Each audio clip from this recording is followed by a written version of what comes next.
bulunya atau apanya itu nggak boleh dimanfaatin kayak gitu loh.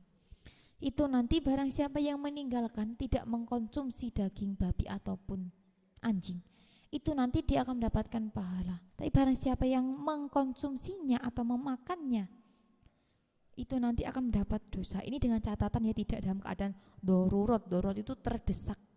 Kalau keadaannya darurat itu terdesak, semisal di tengah hutan nggak ada yang lain, adanya cuma anjing sama babi yang berkeliaran yang bisa dimakan demi untuk mempertahankan hidupnya, ini nanti dia terpaksa mau nggak mau harus makan itu, maka itu nanti bisa menjadi halal ya.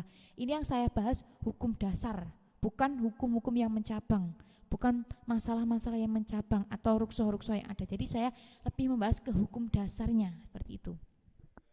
Nanti kalau misal ada kejadian ini katanya nggak boleh, hukum dasarnya nggak boleh, iya, tapi semua hukum Islam itu ada ruksoh.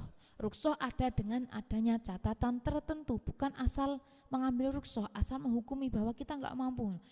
Apa adanya yang kita katakan nggak mampu itu belum tentu memenuhi ketidakmampuan di syariat. Jadi kadang tuh orang tuh bilang aku nggak bisa seperti ini, nggak apa-apa ya, aku kayak gini.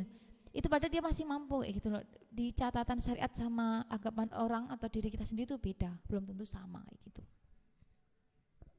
Kita kembali ke hukum haram. Berarti kalau haram ini nanti yang meninggalkan maka dia akan mendapat pahala, untuk yang menjalankan maka dia mendapat dosa. Seperti itu tadi contoh mengkonsumsi binatang anjing dan babi.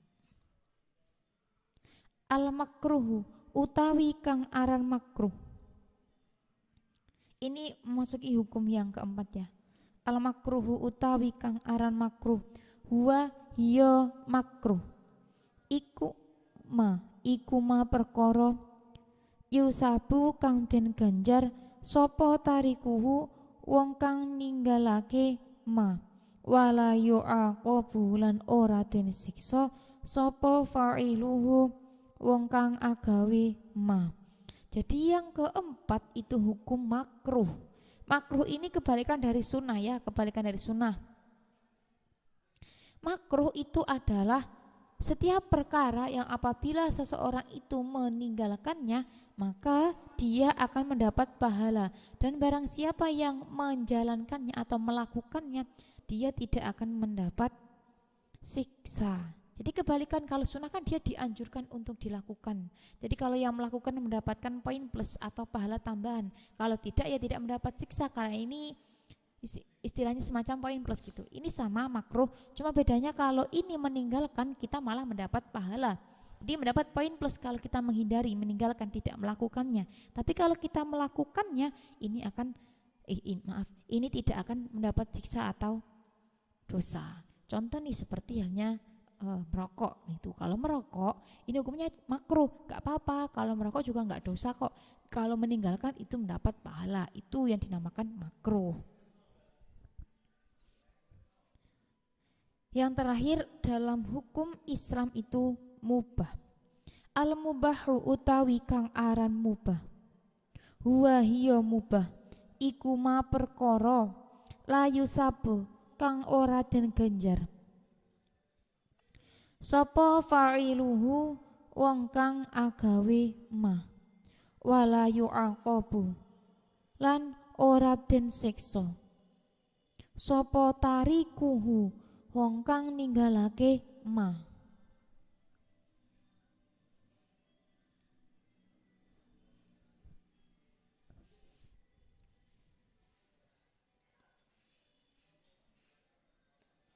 Yang terakhir hukum-hukum yang ada di Islam itu mubah. Mubah itu artinya boleh. Jadi apa yang dimaksud mubah? Mubah adalah setiap perkara yang mana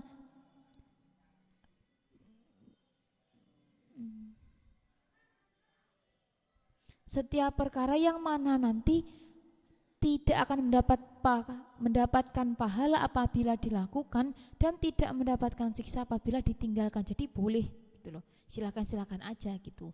Jadi kalaupun kita melakukan itu tidak mendapatkan pahala, kalau kita nggak melakukan juga tidak akan mendapat dosa. Contoh tuh misal kayak gini. Kayak apa tuh?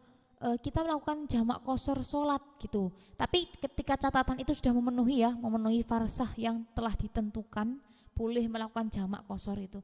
Kita mau menjamak sholatnya dijamak karena sudah memenuhi aturan-aturan farsah yang ulama tetapkan, hukum Islam syariatkan, itu boleh.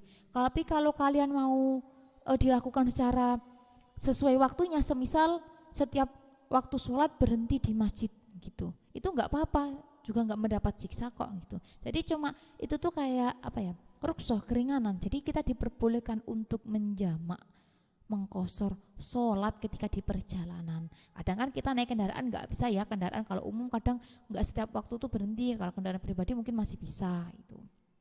Jadi itu nanti larinya ke situ, hukumnya pidana mubah boleh selama itu memang sudah memenuhi catatan-catatan atau aturan di mana sholatnya boleh dijamak dan diqashar. Kalau belum memenuhi tersebut ya nggak boleh itu. Yang saya bahas di sini tuh jamak qasharnya ya gitu. Kalau untuk sholatnya tetap wajib gitu, tetap wajib sholat. Maksudnya dijamak mau digabungin atau mau setiap waktu kamu berhenti di masjid itu nggak apa-apa, terserah itu. Itu tadi 4 hukum yang ada di Islam, yaitu fardu, sunnah, haram, makruh, dan terakhir mubah. Jadi kalau fardu itu lawannya dari haram. Jadi fardu sama haram tuh saling berbanding terbalik, bertolak belakang gitu. Kalau sunnah itu kebalikan dari makruh. Kalau mubah itu netral tuh, mubah nggak ada pasangannya, jadi mubah tuh memang boleh gitu, dilakukan ya silahkan, ditinggalkan ya silahkan, dia nggak akan mendapatkan pahala ataupun dosa. Saya lanjutkan. Aqsamul fardi utawi iki iku piro-piro dum-dumane fardu.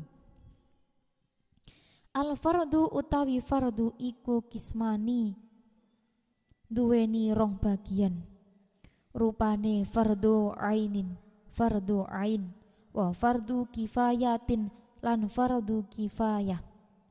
Jadi ini kita masuk ke pembagian fardu. Kalau tadi kan kita membahas tentang pembagian hukum-hukum yang ada di Islam. Kalau yang sekarang kita mencabang lagi di mana pembagian hukum fardu.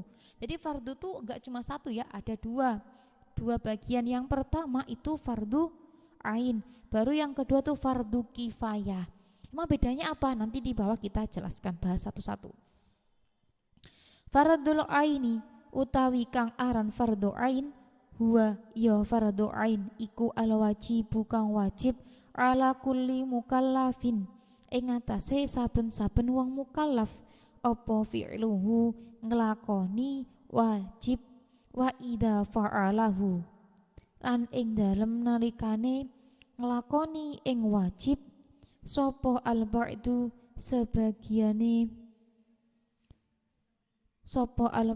sebagiane mukallaf iku layas kutu ora gugur opo wajib anil bakina hale dadi gantine saking pira-pira wong kang liya, wong kang keri.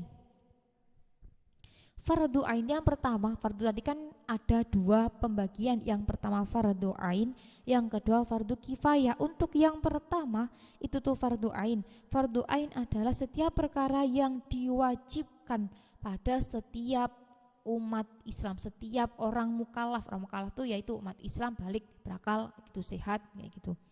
Orang mukallaf, apabila sebagian dari orang mukallaf telah melakukannya, maka tidak akan bisa menggugurkan kewajiban orang mukallaf yang lain.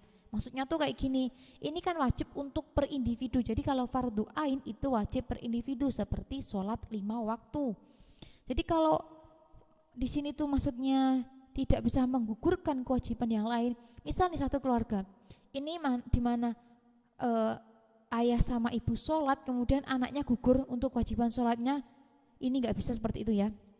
Misalnya yang dimaksud itu seperti itu. Jadi tetap anak ini kewajiban sholat kalau anak ini yang sudah balik kayak gitu loh, mukallaf. Jadi dalam satu rumah semisal 4 orang, ini ayah ibu telah menjalankan sholat, tapi kedua anak ini beranggapan bahwa sholatnya sudah diwakilkan sama orang tua, ini nggak bisa. Jadi kalau fardu ain itu tuh wajibnya per individu, jadi nggak bisa diwakilkan, sama kayak sholat puasa tadi ya saya contohkan, itu nggak bisa diwakilkan. Misal kalian beranggapan satu rumah udah ada yang puasa kok, jadi udah diwakilkan, itu enggak ada. Jadi fardu ain itu hukumnya